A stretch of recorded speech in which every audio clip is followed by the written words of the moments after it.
ஒரு சில நேரம் நம்ம பேசுறதை கேட்காம நான்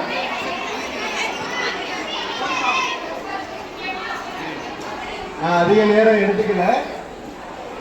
இது வந்து நான் படித்த பள்ளி 1987 to 95 8 வருடம் வந்து 1வது 8வது வரைக்கும் நான் இதே பள்ளியில் ஒரு மாணவனாக நான் இங்கே படித்து முடித்து 95 வெளியே போனதுக்கப்புறம் இப்போ 2025 30 வருடம் கழித்து சிறப்பு விருந்தினராக என்னை இன்வைட் பண்ண பள்ளி தாளாளர் ஆசிரியர் பெருமக்களுக்கு என்னுடைய சிறந்தான நன்றிகளை நான் முதல் தெரிவித்துக் கொள்வேன். நான் படித்த இந்த பள்ளியில் வந்து பாரம்பரிய உணவு திருவிழா மற்றும் அறிவியல் கண்காட்சி அப்படின்னு எனக்கு ஒரு மிகுந்த மகிழ்ச்சி, மற்றற்ற மகிழ்ச்சி. பள்ளி மாணவர்களில் நம்மளுடைய பாரம்பரிய உணவை பற்றி இவ்வளவு விழிப்புணர்வு நான் வந்து எதிர்பார்க்கவே இல்லை. அதற்கு நம்ம பள்ளி தாளாளர் ஐயா அவர்களுக்கு மிகுந்த நான் நன்றியை தெரிவிச்சுக்கிறேன். இந்த உணவுகளை வந்து நீங்க சாதாரணமா எடுத்துக்கொள்ளக்கூடாது. காலையில எல்லாருமே என்ன சாப்பிடுறீங்க? வீட்டுல வெள்ளை இட்லி, வெள்ளை தோசை, பொங்கல், பூரி இதுதானே சாப்பிடுறீங்க. இனிமேல் இன்னிலிருந்து நம்ம ஒரு குறிக்கோள் எடுத்துக்குவோம். வாரத்துல 3 நாள் 4 நாள் வந்து நம்ம பாரம்பரியத்துல அரிசியில சிறுதானியங்கள் சொல்லக்கூடாது. அதற்கு பெயர் அருந்தானியங்கள். சாமை, வரகு, திணை, குதிரைவாளி. பாரம்பரிய அரிசிகள்ல வந்து 100 வகையான அரிசிகள் இருக்கு. நமக்கு இப்ப வந்து ஒரு 25 வகையான அரிசிகளை நம்ம தொட்டியத்துல நம்ம இயற்கை அங்காடியில நம்ம புரிஞ்சுக்கிட்டு இருக்கோம். நீங்க நிறைய உடல் சார்ந்த விழிப்புணர்வு பெறணும். இந்த பாரம்பரிய அரிசிகளை சாப்பிட்டீங்க, மாணவர்கள் சாப்பிட்டீங்க அப்படின்னா உங்களுக்கு உடம்புக்கு நோயும் ஒண்ணு வரவே வராது. நல்லா படிப்பீங்க, ஞாபக சக்தி அதிகமாகும். இதை நீங்க வீட்டுல கொஞ்சம் அப்பா அம்மாட்ட சொல்லி ட்ரை பண்ணுங்க, சரியா? எல்லாரும் இன்னிலிருந்து ஒரு உறுதிமொழி எடுத்துக்கீங்க. நீங்க சாப்பிட்ற ஒவ்வொரு பாரம்பரிய அரிசிக்கும் சிறுதானியங்களுக்கும் ஒரு விவசாயிங்க நம்பிக்கையோட விவசாயத்தை செய்வாங்க. நம்ம இன்றைய தலைமுறையினர் வந்து இதை நீங்க எடுத்துக்கிட்டு போகணும். அடுத்த தலைமுறையினருக்கு நாங்க அதனாலதான் இந்த தொழிலை செய்தோம். இவங்க வந்து என்னுடைய மனைவியார் MSc BEd DTEd 2013 TET exam pass பண்ணி வெயிட்டிங் லிஸ்ட்ல இருக்காங்க. இது வரைக்கும் அவங்களுக்கு கவர்மெண்ட் போஸ்டிங் கிடைக்கல. 2020 கொரோனான்னு ஒன்று வந்துச்சு இல்லையா? அந்த கொரோனா வந்ததுக்கு அப்புறம் தான் நம்ம தமிழ்நாட்டில் ஒரு நிறைய மக்களுக்கு விழிப்புணர்வு ஆனது. என்ன சாப்பிட்டா இந்த நோய் போகும் அப்படின்னு நோய்க்கு பயந்து நம்ம வீட்டுக்குள்ள இருந்தோம். இனி அந்த மாதிரி எப்பேற்பட்ட கொடிய நோய் வந்தாலும் நம்ம தப்பிக்கணும் அப்படின்னா பாரம்பரிய அரிசிகளையும் சிறுதானியங்களையும் நம்ம எடுத்துக்கணும். நீங்க அப்பா அம்மாட்ட எக்ஸ்பிளைன் பண்ணி விரிவா சொல்லுங்க. வாரத்துல 2 நாள் வந்து கம்பு கஞ்சி குடிங்க, கிளை அரிசியில பொங்கல் வச்சு சாப்பிடுங்க, கருப்பு கவுனி அரிசி அப்படின்னு ஒரு அரிசி அந்த காலத்துல ராஜாக்கள் மன்னர்கள் சாப்பிட்ட அரிசி. அந்த கருப்பு கவுனியை சாப்பிட்டா புற்றுநோய், கேன்சர் வரவே வராது.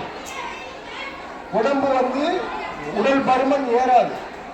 அது மாதிரி பாரம்பரிய அரிசிகள்ல ஒவ்வொரு அரிசிக்கும் ஒரு நோய் போகும். மாப்பிள்ளை சம்பா அரிசி கை கால் நரம்பு வலி வராது. பூங்கார் அரிசி பெண்களுக்கான, வயதுக்கு வந்த பெண்களுக்கான ஏற்ற அரிசி. நவுரான் ஒரு அரிசி இருக்கு, எத்தனை பேருக்கு தெரியும் தெரியல. கூகுள்ல யூடியூப்ல போட்டு பாருங்க. நவுரான் அரிசி நம்மளுடைய மூளை வளர்ச்சி நல்லா வளரும். அந்தந்த வயதுக்கு வந்த உடல் வளரும்.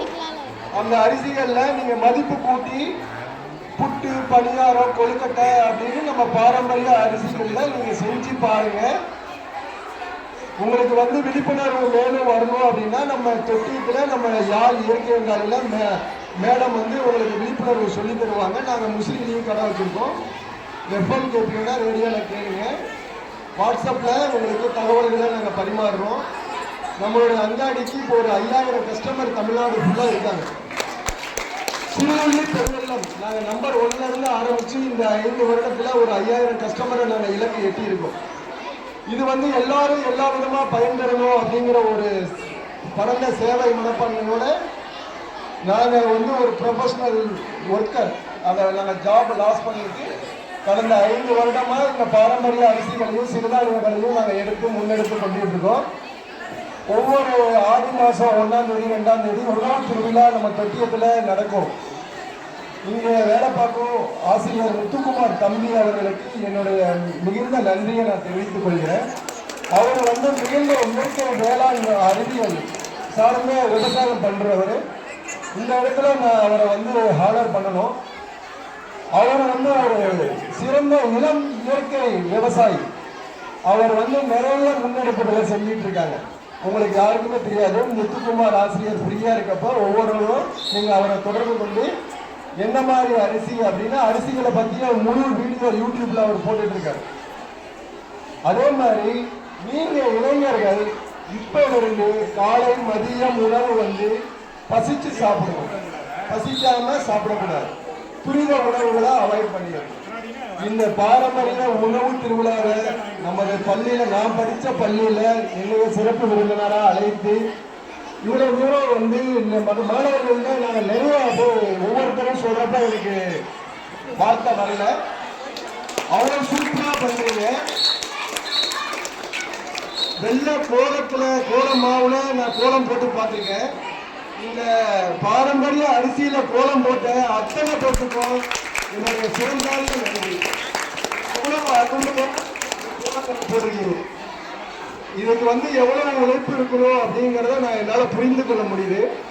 அந்த அரிசியில ஒட்டியிருக்கீங்க, அதுவும் ரொம்ப நல்லா இருக்கு.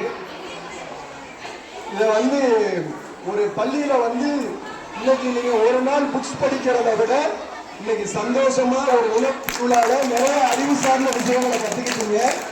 சரியா? இன்னைக்கு நம்ம படிப்பு படிக்கலன்னு வருத்தப்பட வேணாம்.